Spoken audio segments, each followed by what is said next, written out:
I feel about as zombie as you could get right now. I'm having trouble even just keeping my eyes open. It was a really whirlwind trip. 2 nights on an aeroplane, 3 in a hotel.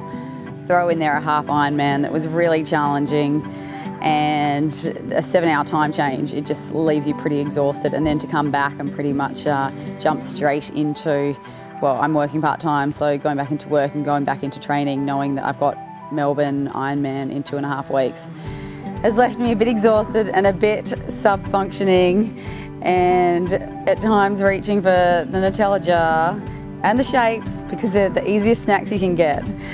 But, oh yes, thank you, the shapes, as they were just like out here in the garden. So this is not an endorsement for Arnott's because I'm not sponsored by Arnott's, but they're pretty quick, tasty shape snack. Yeah, I was really happy with my effort in Dubai, and if I can leave a race and be happy with the effort I've put in, I'm usually not too disappointed. There are a few things that I would have liked to have done better. I didn't ride. I don't think I rode particularly well for me. A few different factors. It was really windy, and it was a good reminder to kind of stay focused. I did start to get a bit irritated. The wind was pretty horrible and the sand was swirling, and they're just really negative thoughts that aren't that useful when you're racing. So it was a reminder to me at how they can affect what you're doing, because I probably spent 20 or 30k where I was just a bit agitated and fidgety and not really sort of focusing on getting to the end of the bike as quick as I could.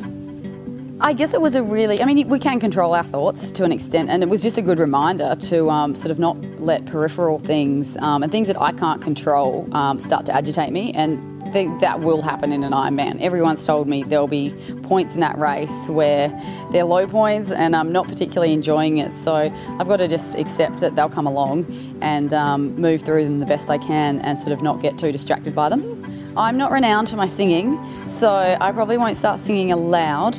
I guess I probably won't do it in a race because I do try and really just focus on the process. But I have found one of the things with Ironman training, when I start to get a bit bored, I'll play all sorts of mind games with myself, like run through the alphabet and think of any artist or song for each letter, and set a time limit for it. So if I can do it in under sort of 5 minutes, and then I decrease the time. So I'm hoping that as I get to Ironman Melbourne, not will I only be in top physical shape, my mind will be sharp.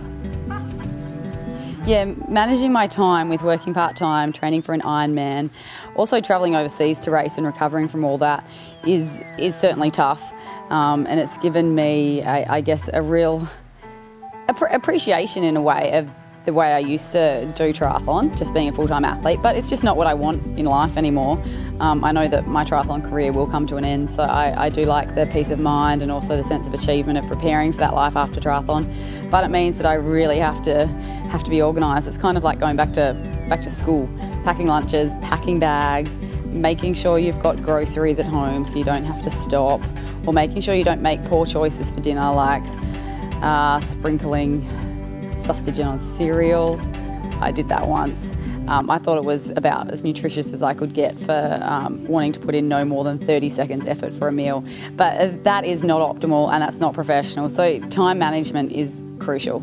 I do have a tendency to procrastinate, so that doesn't bode well for me with having to manage time and being short on time.